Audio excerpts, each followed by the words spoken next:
As when you think. It is the destiny of a lot of music to be forgotten because there's so much music. Because of what Même represents to culture, I feel like purely because of that, your music will never be forgotten. Can you believe it? Oh yeah, we came in the game very different with what we're doing. From the way, for our presentation, from how we dressed, from even how we looked, from the hair, you dyed your hair, and how we approached our music, our songs. Even we had trap, it was different thing because we brought a new blend into the game with the whole alternative music. Because people, they would say you do, let me give you an example, you do alternative. Back then, you do alternative in Ghana, they would say, oh, Charlie, I'm not sure, say for Ghana, there belong. But yeah, it got to a point where let's just do this. Who cares? If they love it, they love it. And we put a bit of our home blend in it. That's from where you are, from home. And yeah, the rest was history. I feel like it's a similar spirit that drove the hip life movement. Yeah. So that in the beginning, it was known as outsider music. It was known as vagabond music. So you guys are the modern day vagabonds. Yes, sir. And it's been agreed, or there's a general consensus that the vagabonds are where experiments happen and therefore where innovation happens. Is it something that you guys think about, or you are just happy to make your music and let everything else happen? I think for us, we didn't think about it too much at that time. It was more of like a growth process, like you experiencing everything, because it's like I would say it's like I won't say it's a race. It's like let's say it's a process. Yeah, you're going through it. So we had to go through everything, from the going to shows, begging for interviews, from the jump, everything. You get me? So we had to go through it and experience this for ourselves. Right. And we just had to go through the process. More of like a process for us. Now, you are still relatively young, but because of your catalog, because of the ethic of the group and individuals in the group, you're almost modern legends or modern veterans. Wow. Right? So that the way we look at the beacons of hip life is how a lot of Gen Zs and Gen Alphas are going to look at you guys. Do you feel old? If you look at the game that way, I say, we're like young OGs. Generally, I the lifespan of music of a musician is 5 years. Of course, and even I feel like already there's another whole new wave that's already come, and still, because we've been doing it too before, whatever. And even there's the Saka who came through, everything has come, and I feel like they'll see us as young OGs because we kind of pioneered that type of sound before everybody was free to do whatever they're doing too. So yeah, I would say young OGs. I want to move on to the idea of youth, because a lot of your music is driven by youth. Yeah. Youth is what preserves your music. When we listen to the music of Même, we think of youth. Is that the same with you guys? Is that your MO going to the booth?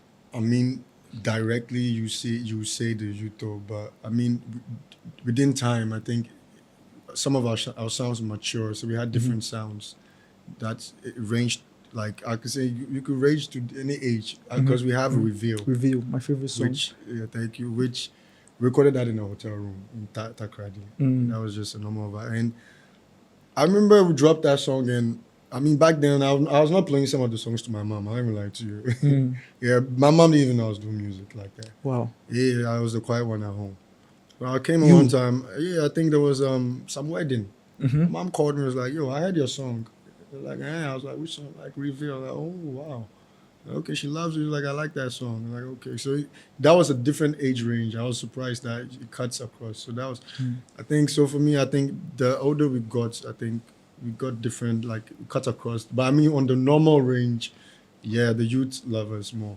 But I think I still beg to differ, because I remember once there was this show at was it the stadium? Not even a stadium. It was Tidal Rave, right? Okay. And they performed Godzilla. And this guy told me there was a bunch of old people jumping, like 30s, 40s. Yeah, so who are you so to call you? 30s and 40s are old? Oh, I mean, me too. I mean, I did this. Okay. So I mean, I would say we're old. I mean, 50s. I mean, I feel the music touches you. That's it. That's how I feel. People will say, I mean, from the jump is the youth. Yeah. The cadence of your voice, even the texture of it. Yeah. That You don't. I've not heard it. I can't compare it with anything else. No. And a lot of the rest of the guys in the group, Yeah. usually a lot of things get missing within a group because the intention is to find a unified sound, right? Yeah. What advantage do you think that gives you to be able to say, I sound the way I sound and I've succeeded with that? People know me just by hearing me hum. I would say it makes me stand out, and I mean that's the whole idea, just being different, and that's what has helped me because I taught myself how to sing. I mean, like I was in the studio, I was doing A&R, mostly in the studio, just like learning. Most of the time, I'll just be kicking it with Joey B. I was just hanging out, just listening to his process, watching how he recorded and everything, watching the whole gang. Met RJZ, I met North there and everything. So it's more of like a slow process for me. I taught myself and getting to the point like I can sing even with live band and having that voice, people having a distinctive voice.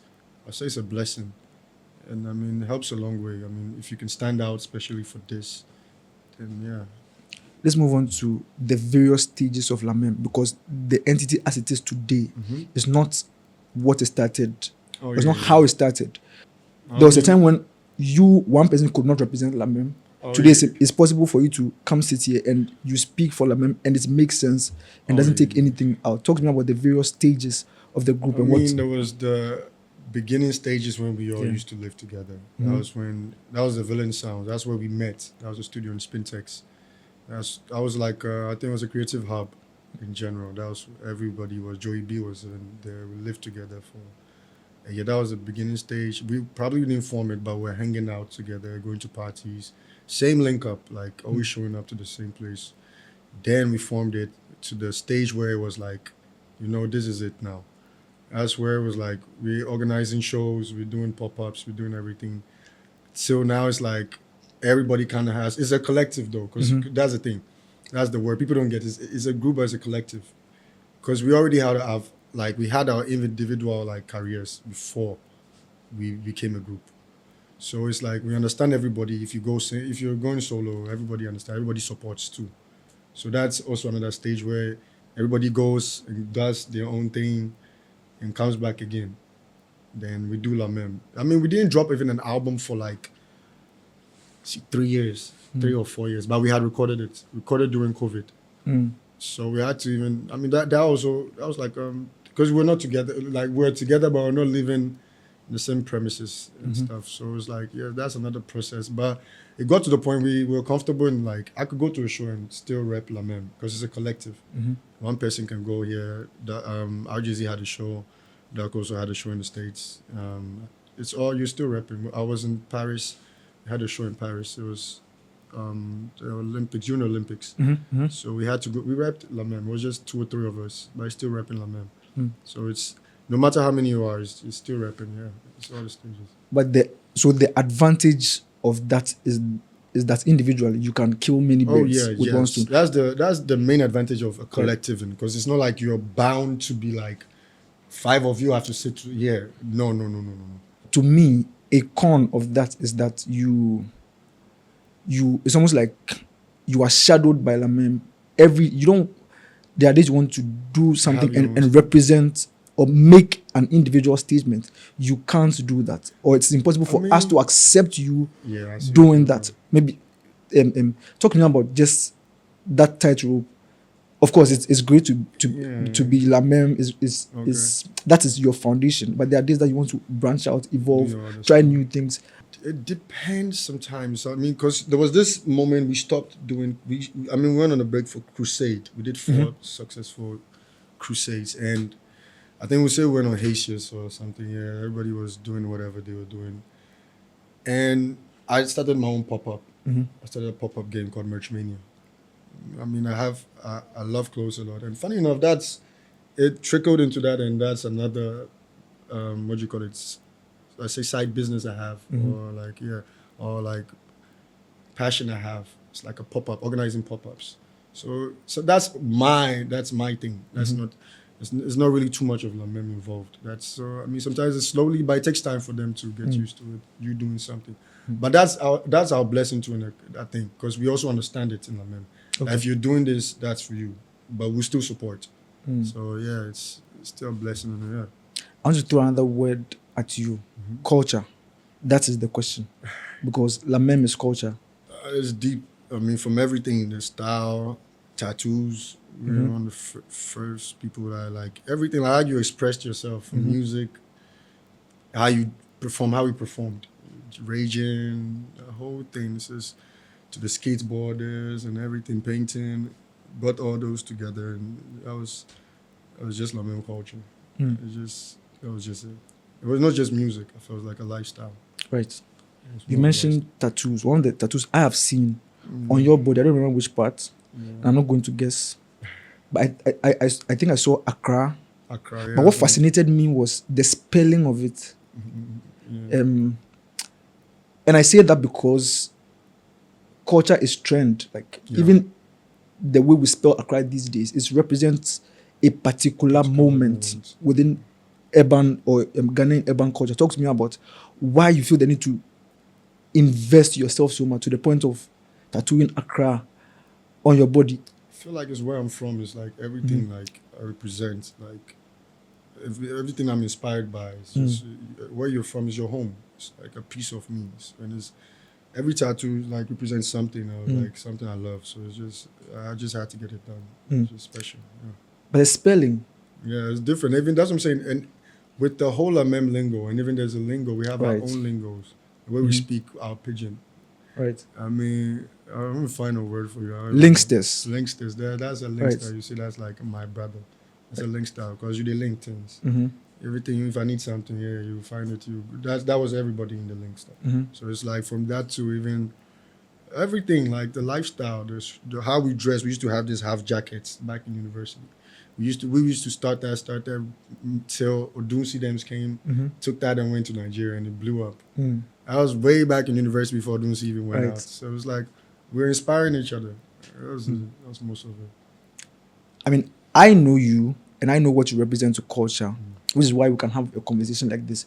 Do you worry that not a lot of people understand what you mean to culture? That you literally have to explain yourself. We started this. This was our vision. This is how we wanted to take it. And this is what everything these guys are doing. That's our blueprint. I mean, you don't have to explain it to me, but do you worry that not a lot of people know what you represent to culture? Yeah, they know. I mean, even if you don't have to put it out there, the best we can do is probably document some things, like probably just capture some moments and whatever you can do. But deep down, I think, some people, they know, like our generation know what we did for the game and for the sound and the culture in general, like being free, the whole thing. I mean, because we started with the whole idea of you uploading your own music onto SoundCloud. We're SoundCloud babies. Yeah. So we came up. So the first digital superstars. Yes, we were like SoundCloud. We were like first generation, and like you find your music, you get your cover art, you are doing everything on your own. You post it online, Twitter, you see what happens, cool. Then you drop your music. What happens? You learn the process. We didn't even know, so barely knew the game. Right. So we're just like, all right, cool, let me check. And it worked. When I listen to you talk, because of how much of what you say exists in the past, it makes me return to the theme about whether or not you feel like you are old or if you've been aged out. Because everything you say is almost like these things happened 20 years ago or 30 years ago, but this was just a few years ago. Yeah, 6, 7 years now. Yeah, you don't feel it in your knees or... me, a lot of days I feel like I'm going to lie. At times, the rage, you go, finish, I feel good, I'm going to lie. That is the signature. That's what... When we come to a Lamem party, we expect the fireworks. Yeah, that's what we're known for, always going crazy on stage, like always bringing energy. Because when you hear the Godzilla music, and that's like the antidote for Ghanaians. I mean, the party starter, I think, for all DJs. Just play the Godzilla and turn the room up. So, yeah, I mean, It will go on forever for you. Yeah. Get me? How long you could jump? That's I think. So, but are you thinking about how to keep that essence, but also manage it? Because, like you said, you will not be jumping all the time. But Oh yeah. if you come and there's no energy, we will not forgive you. So, how do you think about how to manage that? We'll forever turn it up. That's Okay. it. I hear It's you. forever turned. I mean, we go feel. We'll probably be cool, calm, chilling here. When we hop on stage, it's a different spacely on stage. Come up stage here, maybe I just. What idea the stage top? That's the energy. That's the thing. It's you exchanging energy with the fans. Right. So it's like a bond. Every time you're on stage. Mm. So that's they fool you every time you see them going crazy. That's like you want to even give them more. That's always how it is. So what's that? Is that shall I call that an addiction? Probably. Not everybody also. I think not everybody actually likes to perform too. I think every artist has their thing. For me, I love being on stage. All the time? Or are there days you're like, look, I want to sit this I mean, one some out? days you probably not want to be on stage, but I love performing. I love performing. The way you sound when you are speaking is a total difference from when you're on the stage. It's almost like it's two different people. Yeah, I get that a lot too. You see, I'll be calm on Yeah. stage. It's like, I mean, the whole collective. Maybe just two of us are extra that have energy. Maybe it's two. As I'm saying, on stage is a whole different thing. Okay. Yeah, One day I'll understand. Yeah, you should come to one of the shows. Right. I have exchange energies with you. I mean, Oh, that man. sounds strange to say out loud because I've been at your shows. Oh So yeah, for sure. That'd be bad. I remember a day you guys were like, keep fireworks on, or I think it was one of Was it Afrochella? Huh? Afrochella or Afro Nation. Afrochella, yeah, Like- we're performing in like, oh yeah, yes, You know, like we're performing and he just pauses everything like yo, Yeah, stop, yeah. DJ. It's like Yeah. so we are performing, you don't give us fireworks. fireworks. sound. Yeah. So he stopped everything, went back and he just gave us fire. The shit, Yeah. like actually my bad. It actually almost burned some of us. They Mm. just started throwing up all the fireworks the- from there. It was too right. much, but it was fun. Yeah. I was like, I remember that show. That was Yeah, one of Afrochella, Afro yeah. Nation. That's I'm the very time it was Afrochella, I think. It right. was really early stages. I feel like only you guys could have done that. Everybody else would not. It would have been a headline. Like just doing. Yeah, but I you- mean, that's how we always been. That's what I'm saying. Right. Because we always been free. Like we still express ourselves. I mean, not in a very like you get me cordial way. We're not gonna tell you like I don't like what is going on. You get me. I will tell you. That's just always been like, and we've always been free. That's it. That's how we've been like expressing our from our music, everything, lifestyle. So yeah, I mean, it was funny though. Because it caught me off guard too. Because I didn't know where. Right. Because we're just performing and he just stops the show. It's like, yo, DJ, Yeah. you don't give us fireworks. Yeah. Yeah, that was really dope. In this last answer you gave, you mentioned the word freedom Yeah. and the word expression. I feel like those words encapsulate what your essence is Yeah. as a group and as individuals. Talking about expression, I feel like they are we know you guys as the party starters. We expect you guys to be spirited, to be loud, to be disruptive, to rage, right? Yeah. But if we listen to your catalog, there are also songs that speak to the deeper themes, love on a deeper level, a vulnerability, brotherhood, loss, mortality. I feel like because of what you represent and how successful you guys have been as the Firebrand, there's very little attention paid to this other side. That's why I say our fan base is cuts across very much because we have one side that's totally like energetic, another side that's really calm too. So you're saying there are people who meet you on the street and say, look, I like this particular song. It's not in the charts, but that is the song. Oh yeah, we have sometimes we could even perform some songs, just a la Même songs, and that's cult classics. Right. That if you're not a La Même fan base, you probably will not know, or if not listened to La Même deep. And they're singing it word for word. That's why I'm like, wow, okay, this is one of those songs. It's La Même song. And you get me? So it's like, I feel like everybody has what they take from La Même itself. Like everybody has their own song from even I think we inspire in a different way too. I mean, it was a brotherhood too. Apart from just raging, it was more of like showing back then. I think bromance was not cool. I think It was weird showing your brother love type shit. Yeah. So I mean, we made it look cool for a while too. So that was all transcended to Stone Island. And that was I did what he did. Yeah. Right. And then there are songs where you are able to find a sweet spot where you bring that pop Both words, side, yeah. and then there's also that emotional, Both which is come. why I find Reveal. I've been talking about Reveal so much because Reveal it sits as a very unique. mature. Yeah. Yes, but it's also very, very young. Yes. When you look at the video, you guys are wearing kente, which Yeah. is not the expectation, Yes. but it's also cool. Exactly, because it was not expected of us. It was every day, like, and we also wanted our people from home to feel like, you know what, this is, and it was a song. It's a Ghanaian, Right. it's like a special Ghanaian song too. Even though it's an Afro song, we put our own style into it too, Right. delivery and everything too. So that's what always made it special. Right. You guys were literally or are literally cult leaders. Of course, now you've toned down because you are older now, but you guys are literally cult leaders. That is the question. Yeah, I'm just called leaders. I mean, if you say Because you guys have is a movement. Okay, so here's the thing. It's a movement of Don't be scared. Because there's no denying that Lamem is among a few front of musicians that can boast of a cult following, so that you don't have to do music for 3 years. And you don't have to Still worry drop about music. your relevance. So that's what I'm talking about. You guys were literally or are cult leaders. Okay. I mean, if you say it that way, because it's just us pioneering that whole collective life, like frontier about how coming out as a collective in general. Because now there's a bunch of collectives that also appearing too. Was it 99 Faces? Yes, 99 Phases. I see them Maybe too that's a there. Cowboys. Asaka, you get Right. me.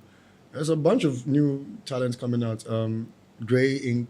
But I'm saying that everybody points to you guys as the Yeah, blueprint. that's what I'm saying. Because we pioneered that whole us coming out as a collective, but still we still have our individual careers. Because I dropped Digits, Daku dropped what's the name of this? Stay Woke. Even after we still dropped Lamem. So and RJZ had Bye Bye, all those hits and everything. So we still had Lamem at the end of the day. So it was us having that and inspiring the other generation to come to do their own thing too.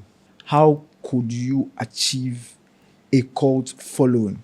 There are musicians who have done music longer than you and can't boast of a cult following. What is the formula for accruing a cult following? I mean, Do you have an answer? I would say being distinct or being yourself to the most. I feel.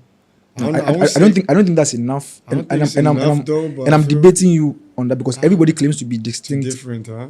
and unique. But I mean, how different are you though? But like, Okay, talk to me like I feel then you should add something new or something like innovative. I feel something very innovative to the game, because I think we were more of like the generational like SoundCloud babies. That's more like music when music went online, and we were learning about it too. Even though apart from it, just we're really learning about how the music worked online and DSPs and everything, uploading your music to Apple Music, Spotify, everything, meeting all these A&Rs. So we really like were in. So I would say, yeah.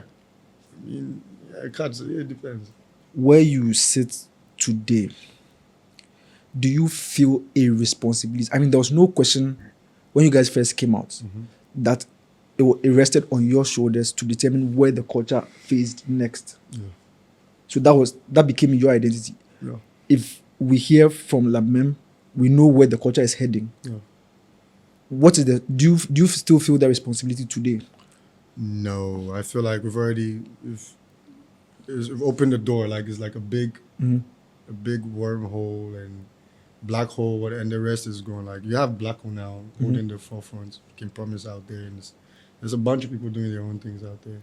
And the sound, I think, and so many people. Even this is one of this collective. I forgot. It's a band. In Chinchin? What's it? Is it in Chinchin? Or Fra? No, one Or of them, they played this. Oh my God, they had a show. it will come to us. Yeah, but day two came and you get me. It's all I feel it's just inspiring from generations to come. They'll do what they have to do to pass. We pass the torch. That's how I think I would see it. We pass the torch to whoever has come to do, and just we will do whatever we're doing to do still. And there's so much wave out there. Come on. I don't feel there's too much pressure on us. We've done what we have to do, inspired and working. The best we can do is just get better. But Therefore, when you make music today, what's the vision? Like, what's the goal? I always like to make music for them to enjoy. That's just me. It's just always getting better. That's how I say, or making experiences, like things have happened in my life and everything. There's always a mood. That's how I record. That's how we always been. If you look back at what you have achieved, I'm not saying that should now determine what you do, but I feel like you know that, the music you did now informed or dictated culture. Surely, when you make music today, I imagine that it's something that crosses your mind. Maybe you don't actively think about it. Probably, I would say I overthink it too much because I'm around a lot of, I think it's our surrounding, our circle. We are really grounded. So we know how much we've inspired the game, but very grounded at home. And we learn from each other. That's the thing. So it's every session is like you even learning. There's always something new. You never get just tired of learning and everything. You're never too old to learn too. So it's always something new. For me, it's always, it's not like I even record every day. Sometimes I have like writer's block. So I just stay away from the studio and just try and inspire myself, go outside. Come back. I want to talk about something you just released, Aboniki. Yes, sir. Like, what is the focus? And I want to pin you. What's the focus in terms of culture? Because the people you featured on the song, I feel like they are very culturally relevant. Thank you. G-Migos, right? Yeah. Who a lot of people regard as new voices in culture. Yeah. Talk to me about how. What was the intention with that collaboration? What did you intend to do with that song? I remember coming up with Même even at that time. G-Migos, they had the kind of wave. They were dropping their videos and had these funny videos and stuff. That time I didn't even know they were doing music even at that time. That was when I was following. I didn't follow it till later on. I was like, yo, they're actually good. And they were on the same wave. I remember when Même was dropped, they used to send us videos and stuff. I was way back. So fast forward, I think North played this beat recently.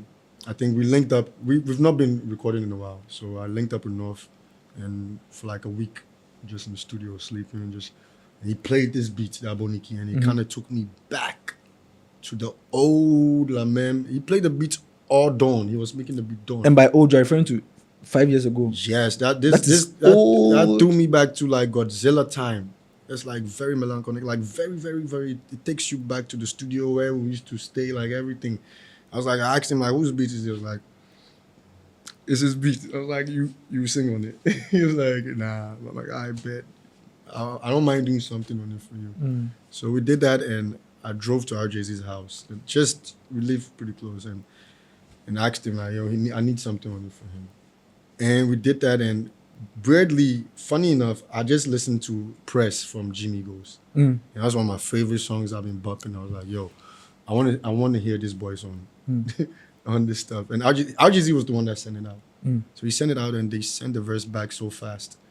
And they murdered it. I'm not going to lie, they murdered it. And the rest is history. And everybody loves that song. I think it takes them back to like old Même days.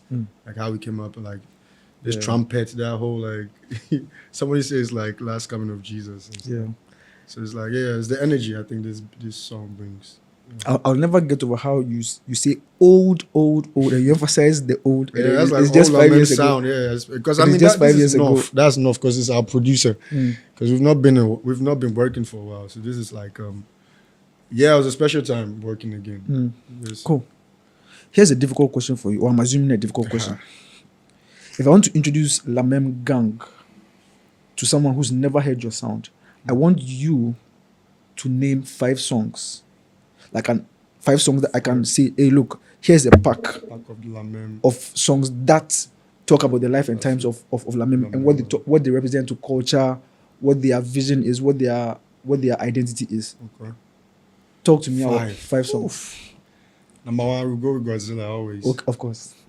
Number 2, Why? Godzilla, I think, was the party starter for Ghana. I think it's our it has become like a homegrown sound, like something we all know. Even like, and I felt proud of it because I traveled and came back home and like I'll be in town sometimes I don't even know I'm around and they play the goods and I just look at the reaction of everybody. I'm like, wow, this is very special. It gives me like goosebumps sometimes. Yeah. I'll tell you this. I was at Charlie Water. You know how Charlie Water is? Like you have to walk. And there's a whole crowd and everybody's walking. And we're coming from the Lighthouse side. And your song, I mean, there are so many, should I call them pubs? But there's music everywhere. And then Godzilla comes on and everybody who's walking is singing. And it's almost like it's unison. Like we're all bouncing. We all know what dance to do. We all know what to how to rage. And it's very special. Like watching everybody like just being free. You know what I mean? Because I remember sometimes, I remember also coming up, they say, why are we jumping? And it was just, why are you jumping, performing, always jumping? So right now it became cool. So it's like, it's really beautiful seeing. That's just the growth. Right. So Godzilla, because very, very strong emphatic production, like it is a statement piece. So there's no question. Number two, I have to go with the reveal as much as. Right. I agree with you. Yeah, reveal has to be there. So, by the way, is this in any order or is just? I mean, I won't say in order, but I'm just putting the 5 there. Reveal is there.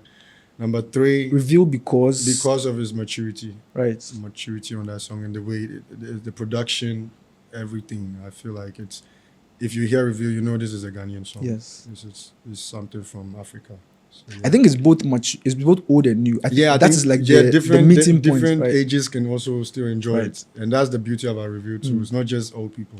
Actually, that's true. Actually, I've seen like really young. We went to perform high school songs, and they be shouting, saying, "Oh, what's your name?" And I was like, "Wow." These people grew up to your music, or they came of age to your music. Listening to right. Okay, I see what you're talking. Yeah. So there's Reveal. Number 2. Number 3. I have to go with Gold Coast. Okay. Gold Coast. Okay. Why? That song is one of the underrated lament songs I think out there. That's so beautiful. Production to feature to like execution. Shout out to Odunsi. He's on that song. North Kuvi produced that song. That song, it feels like that song. I feel when you're playing it, just feels like if you travel, you're coming back home. It's like a welcome back home, Akwaba. That's Gold Coast. That's how I see Gold Coast. Whose fault is it that we don't love Gold Coast as much as we love Godzilla, as much as we love Reveal? I feel like probably we didn't push it as much probably at that time. We probably didn't shoot a video too, and we're all over the place. What was the reason? Because clearly you believed in the song. I mean, at that time, we had how many songs? That was the Linksters album. That was like 20 songs. So it was one of those songs you gave me. We knew it was hot, but like it became a cult classic too. Everybody loves it for their own. They sing it in their bedroom, whatever. But like, that's what I'm saying. There was not attention. I think there was not much attention given to that song. There was a video. Videos always help. When you shoot a video, you promote it. Like you get to see more light. I have a feeling that some songs go and come back. I feel like that's actually very true because TikTok, like with the introduction of TikToks, I don't know if you know this song, the Bushy Bee song, the "You Wanna Ride My Back." I don't know. It's actually an old song, very old song, and it's trending. It's revived now. You get me? So you never know. You actually gave me an idea. That's okay. Really, I'll just take my 10%. Yeah, don't worry. Number 4. I feel you. Number 4. Number 4. This is very political. Yeah, baby. Ish. Yeah, baby. Before yeah, baby, I feel today. Charlie, these guys are so troublesome. Yeah, baby. Just hearing the name is making me pants. Because that's literally that's literally that's the intention of the song. Charlie. Yeah, baby. Yeah, baby is like the genesis of that whole techno, but Afro, like Asokbo, but. So that's what ADM, African dance music. Yes, ADM, African Asokbo. Right. Yeah, Asokbo pop. I say. So it's like, that was like and that song, yo. Why? Like, what happened to you people? Like, who offended you? Or like how much rent did you have to? Or were you owing? I don't know. I say we were locked in the studio. I feel we were locked in for like. And then you all decided that let's start jumping. Yeah, it was supposed to be a a single. We're supposed to record 2 songs. Okay. And we got locked in for a week and did a whole tape. The tape came out. Right. That's what happened. Okay. Number 5. Number 5. Put me in the corner. It has to be a very, very... and the jury is out there. I'm sure there are people who disagree with you. Pick a song that everybody's on to. You get me? It has to be... No. You are Spacely. Talk to me about what songs you I think feel like my 5 represent La Même Gang. Okay, let me see. This 4th one. So you're telling a story now. Let me see. This last one has to be... Oh, yeah. Stables. Of course. You cannot forget Stables. Okay. That's the icing on the top. Stables. Yeah. If it's 5, yeah, I mean, Stables is there. Stables is our song. It's also Joey B's. It's everybody's song. So we share it. Joey B is also indirectly a La member. He's a de facto member. Yeah, he's the big bro. Yeah. Stables, again. That's full gym. And I also, like, it also reminds me, not reminds me, but also puts the word wave into perspective. Yeah. But why Stables in terms of production? What's the intention? What was Also, I think Stables was one of the pillars in in our career. Like, it's one of the songs that was really, it made waves. Like, it was really good out there, hip hop wise, like quality, everything. Like, it was one of those songs. I think nationwide. Yeah.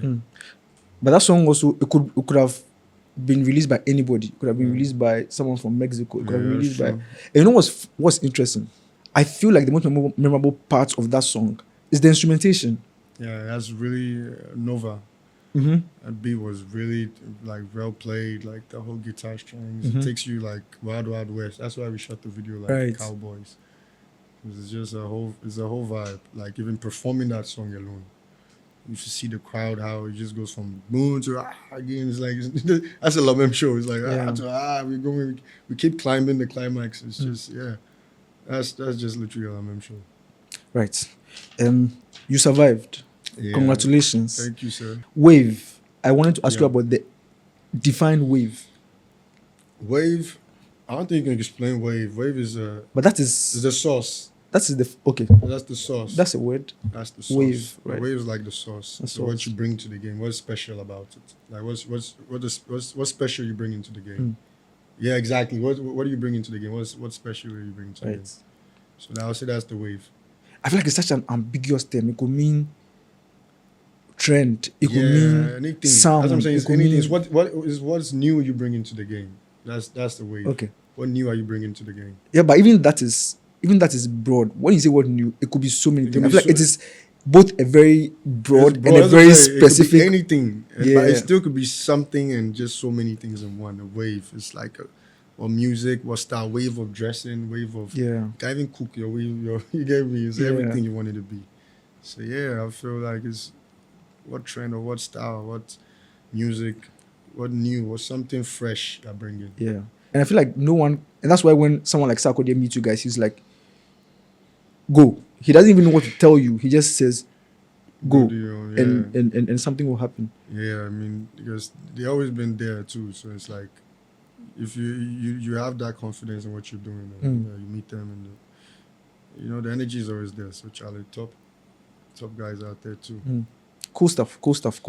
We have to come discuss you specifically. Yes, I'm dropping a tape soon.